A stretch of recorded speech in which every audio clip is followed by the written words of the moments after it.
So he is their suspect or one of their suspects. Man investigated in Otago pony stabbing case says he feels isolated.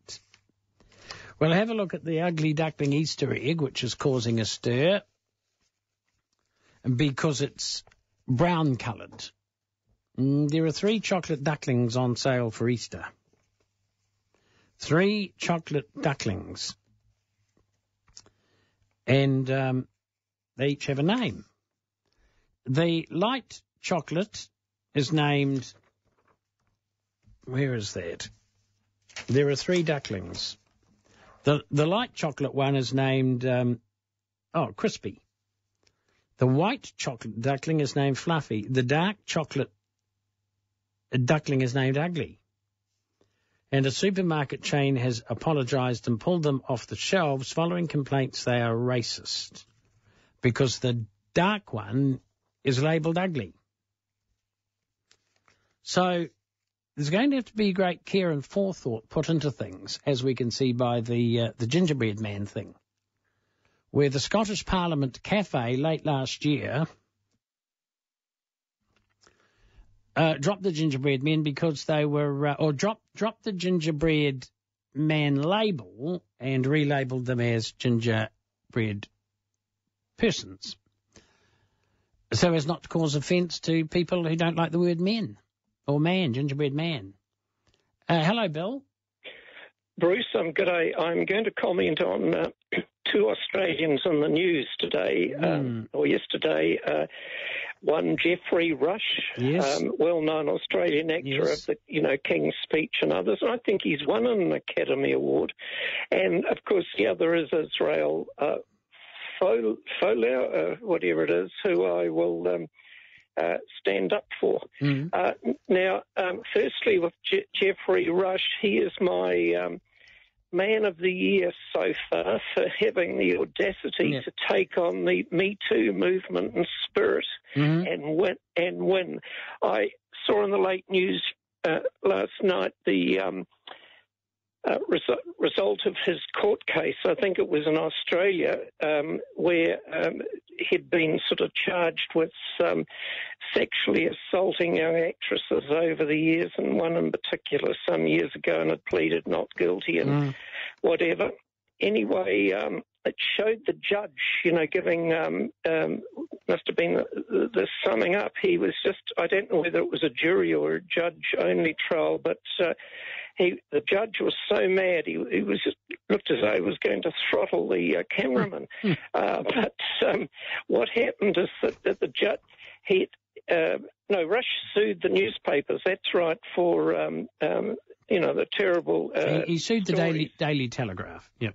Yeah, they showed the front page in the paper, and he was awarded $800,000, but they're going to look again at next week at his loss of earnings of $1 million, so it could go to 1.8. And what happened is the phone stopped ringing, from Hollywood studios and others, since this became public, and advertisers and so on. The guy must have aged 10 years.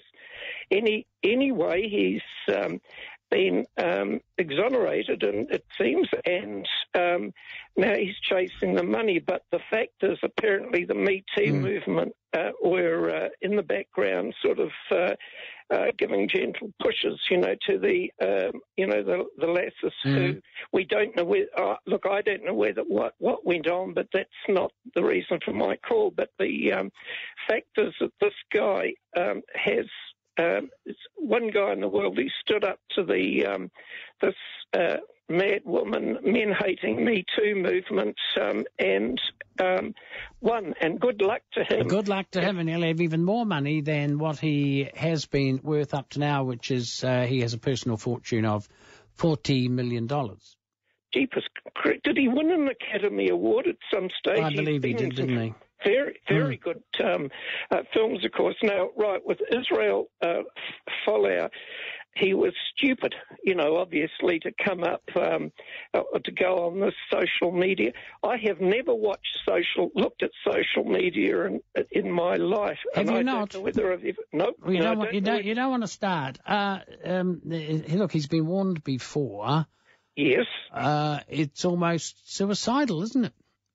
Well, it is. I remember the last occasion, and I thought that I wonder if his agent manager and his wife have got alongside him and said, look, you say all these things after your career's finished, but if you want to, but don't say it now while you're in a job situation. No, but if he is deeply religious, he may be one of these people who simply has to speak out, and he may be on a personal crusade to stamp out some of these things or to condemn them as being wicked, and he's doing it for God or the church or whatever.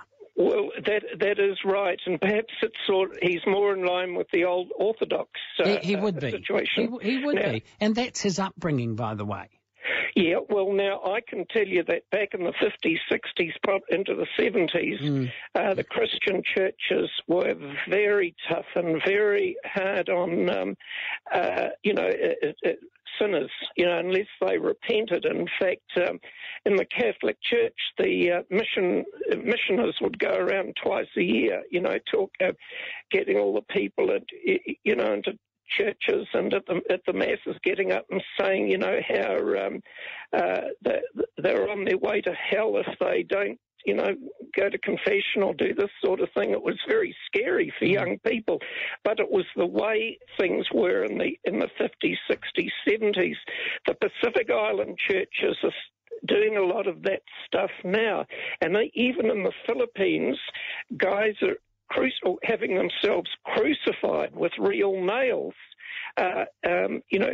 crucified by others as repentance, to God for sort of, for some of those things that were listed, by in the paper. I was amazed. Jeremy Wells interviewed that lady Crawley on the television from Downton Abbey, and he asked her which ones of those 8 sins had she committed. And did you hear about it? No, I didn't hear about it. She said one, and then he then said that was very uncomfortable walking out of the studio with her. I just couldn't sort of believe it. But the fact is that there are perhaps some of the newer religions. I don't want Dr. Tamaki after me, but his thing is pretty old, fire and brimstone type of thing. And the guys in the early programs at the weekend on television, the church programs from America, despite them, people saying, "Oh, they're just in it for the money," they still preach fire and brimstone too. So Mr. Folau is caught up in this, this fanatical sort of reasoning, for saying things, and maybe he should plead not insanity but depression, that he sort of went on the internet, with these sins. I don't think anything's going to. He can play rugby again. I don't think anything's going to save him this time, Bill. Thank you very much. 1922, the UFO at West Auckland. Karikari Beach, Sunday, 31 March, 1 a.m. They were lying on the beach, my boyfriend and I. And saw 2 bright orange-red lights, etc. And then the lights started moving and kind of chased them off the beach. A whole lot of lights arrived. And they were moving so fast at breakneck speed. One suggestion, inflatable sports equipment and coloured lights. Another one, a couple of beach balls with LED inside. Another one, Chinese lanterns. Another one, a weather balloon trapped in a thermal pocket and reflecting the light from Venus. Another one, swamp gas.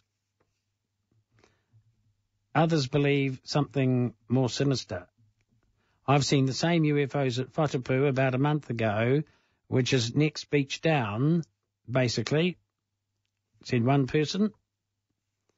They didn't come up close to me, but they were flying around over the water quite low and at a decent but not super fast speed.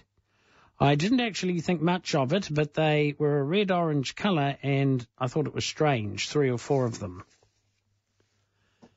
Yeah, there are some aspects of that that discount most of the explanations that have been offered. So what could they have been? And the answer is UFOs. That's the answer.